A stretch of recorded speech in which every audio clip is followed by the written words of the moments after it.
नमस्कार, Byju's exam prep IAS Hindi platform पर आपका स्वागत है।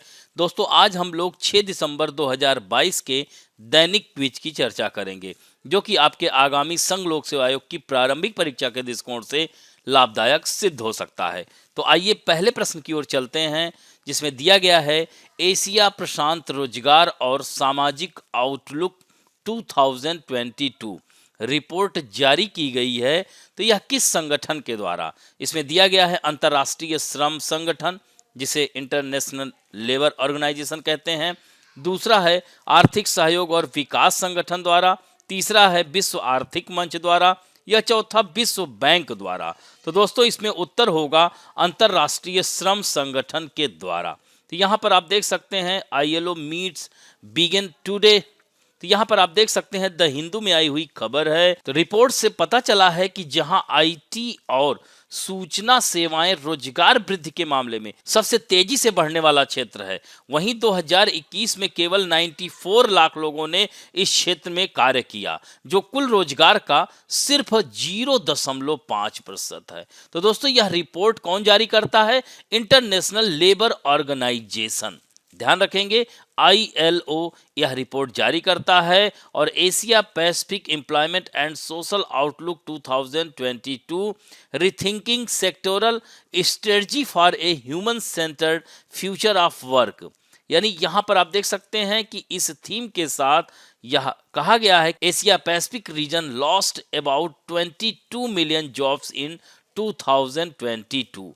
यानी रिपोर्ट में यह कहा जा रहा है कि 22 मिलियन लोगों ने अपने जॉब को खो दिया। कहाँ? एशिया पैसिफिक रीजन के लोगों ने। तो यह महत्वपूर्ण है। ILO के डायरेक्टर जनरल गिलबर्ट एफ हैं, तो ये भी पॉइंट ध्यान रखेंगे। अब बढ़ते हैं दूसरे महत्वपूर्ण प्रश्न की ओर। मौद्रिक नीति समिति, जिसे MPC कहा जाता है, मॉनेटरी पॉलिसी कमेटी के संबंध में निम्नलिखित कथनों पर विचार कीजिए। भारतीय रिजर्व बैंक के गवर्नर MPC के अध्यक्ष होते हैं। यह कथन एकदम सत्य है। दोस्तों, MPC मुद्रास्फीति के लक्ष्य को प्राप्त करने के लिए आवश्यक नीतिगत रेपो दर निर्धारित करती है। यह भी कथन एकदम सत्य है। तीसरा है मौद्रिक नीति समिति का निर्णय बैंक के लिए बाध्यकारी होगा और MPC की बैठक के लिए कोरम 3 सदस्यों का होता है। तो यहाँ पर यही कथन असत्य हो जाता है। दोस्तों, MPC के बारे में ध्यान रखेंगे कि इसकी उत्पत्ति की अगर हम बात करें तो संशोधित 2016 में RBI अधिनियम 1934 की धारा 45ZB के तहत केंद्र सरकार को 6 सदस्यीय मौद्रिक नीति समिति का गठन करने का अधिकार है। तो इस तरह से यह तीसरा कथन असत्य हो जाता है।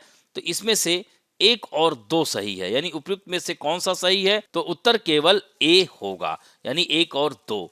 तो यहाँ पर देख सकते हैं यह खबर आई हुई है, MPC meets to decide interest rate, snapshots of inflation and growth. तो इस खबर को जरूर देखिएगा। द मॉनेटरी पॉलिसी कमेटी, तो यहाँ पर हमने बताया ही कि संशोधित 2016 में RBI 1934 की धारा 45ZB के तहत केंद्र सरकार को 6 सदस्यीय मौद्रिक नीति समिति गठित करने का अधिकार है। दोस्तों, अगर इसके MPC के उद्देश्य की बात की जाए तो धारा 45ZB में यह कहा गया है कि मौद्रिक नीति समिति मुद्रास्फीति लक्ष्य को प्राप्त करने के लिए आवश्यक नीति दर निर्धारित करेगी।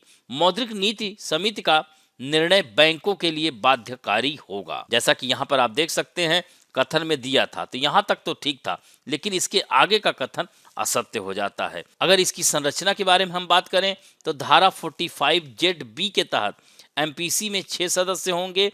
RBI गवर्नर इसके पदेन अध्यक्ष होते हैं, यहाँ पर आप देख सकते हैं। और मौद्रिक नीति का प्रभारी डिप्टी गवर्नर होता है।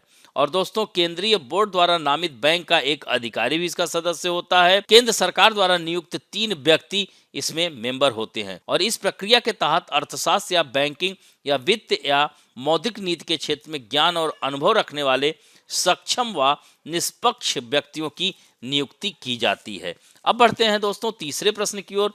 निम्नलिखित कथनों पर विचार कीजिए। विश्व बैंक के अनुसार अत्यधिक गरीब व्यक्तियों की श्रेणी में उन लोगों को रखा गया है जो प्रतिदिन $1.90 से कम आय पर जीवन यापन करते हैं। तो दोस्तों यहाँ पर पहला कथन असत्य हो जाता है, क्योंकि यह $2.15 है, ना कि 1.90। तो पहला कथन तो असत्य हो जाता है। दूसरा है अत्यधिक गरीबी रेखा 2017 क्रय शक्ति समानता पर आधारित है। यह कथन एकदम सत्य है, अतः उत्तर क्या होगा? केवल 2 होगा, यानी उत्तर बी होगा। तो दोस्तों परचेजिंग पावर पैरिटी यानी ट्रिपल पी तो अंतरराष्ट्रीय विनिमय का एक यह सिद्धांत है जिनके अनुसार विभिन्न देशों में एक समान वस्तुओं की कीमत समान रहती है। और दोस्तों यहाँ पर महत्वपूर्ण यही हो जाता है कि भारत 2017 के क्रय शक्ति समता के आधार पर अमेरिका और चीन के बाद तीसरा सबसे बड़ा अर्थव्यवस्था वाला देश बना हुआ है। तो इस तरह से इसमें केवल बी उत्तर होगा। इससे संबंधित द इंडियन एक्सप्रेस में आई हुई खबर है। अब बढ़ते हैं चौथे प्रश्न की ओर। 2021 में सर्वाधिक सैन्य खर्च करने वाले 5 देशों में से कौन सा देश शामिल नहीं है, यानी इसमें 5 देश कौन कौन से हैं जो सबसे अधिक सैन्य पर खर्च करते हैं। तो इसमें दिया गया है चीन, भारत, रूस और फ्रांस। तो इसमें उत्तर डी होगा, क्योंकि सर्वाधिक सैन्य खर्च करने वाले 5 देशों में अमेरिका है, यानी United state of America, UK है, भारत है, चीन है और रूस है। अतः इसमें फ्रांस नहीं होगा। यहां पर आप देख सकते हैं, यह समाचारों में आया हुआ है। तो यह सिप्री, इसके बारे में सुना होगा। स्वीडन स्थित सिप्री एक स्वतंत्र अंतरराष्ट्रीय संस्थान है जो संघर्ष, सशस्त्रीकरण, शस्त्र नियंत्रण और निशस्त्रीकरण में अनुसंधान के लिए समर्पित है। दोस्तों 1966 में यह स्थापित किया गया था। और दोस्तों 2021 के आंकड़ों के आधार पर अगर देखा जाए तो 5 सबसे बड़े खर्चकर्ता यूनाइटेड स्टेट ऑफ अमेरिका, चीन दूसरे नंबर पे, तीसरे पे भारत, यूनाइटेड किंगडम और रूस थे, जो कुल व्यय का 62% हिस्सा थे। अब बढ़ते हैं 2022 में आए हुए प्रश्न की ओर। निम्नलिखित में से कौन सा पक्षी नहीं है?